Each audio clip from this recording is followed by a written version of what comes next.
Hai adik-adik, hari ini kita akan belajar tentang ragam ayat.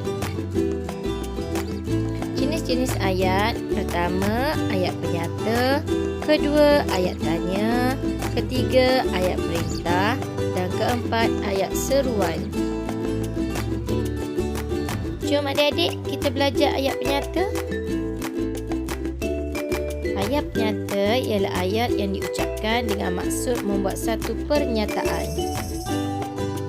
Ayat penyata juga dikenal sebagai ayat berita atau ayat keterangan dan biasanya diakhiri tanda nokta. Antara contoh ayat penyata ialah pertama, emak sedang memasak di dapur. Kedua, saya tinggal di Bandar Baru Bangi. Ketiga, ayah membeli kereta jenama Proton Saga. Seterusnya, kita akan belajar pula tentang ayat tanya.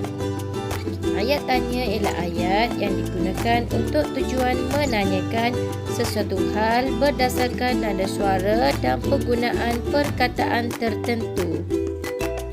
Ayat tanya akan diakhiri dengan tanda tanya atau tanda soal. Ayat tanya terbahagi kepada dua, iaitu yang pertama, ayat yang disertai dengan kata tanya. Contoh kata tanya ialah apa, bagaimana, berapa, bila, mana, mengapa dan siapa. Contoh ayat tanya pertama, binatang itu apa? Contoh kedua, mengapa kamu menangis?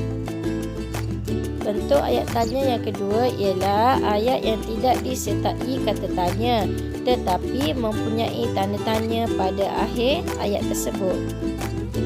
Cuba adik-adik teliti ayat ini. Pertama, pesta itu minggu depan.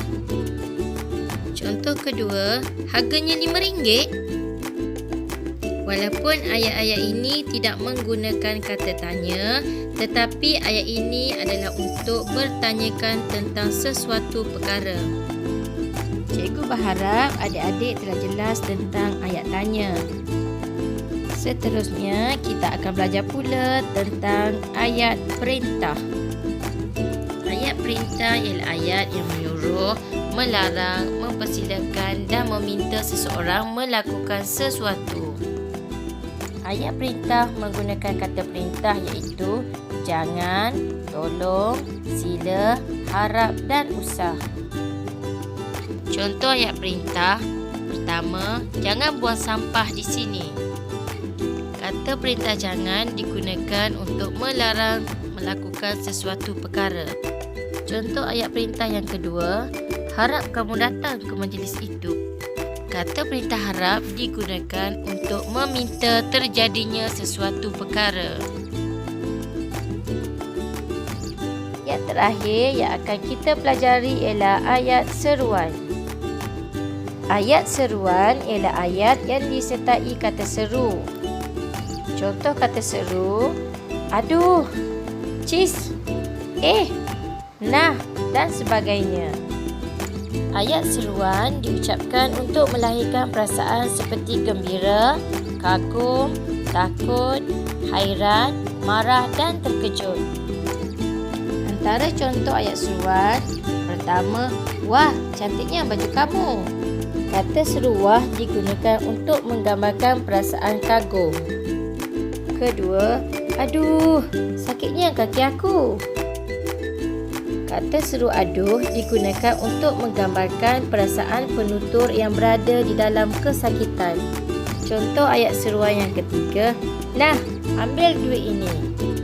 Kata seru nah digunakan untuk memberikan sesuatu dengan perasaan yang marah.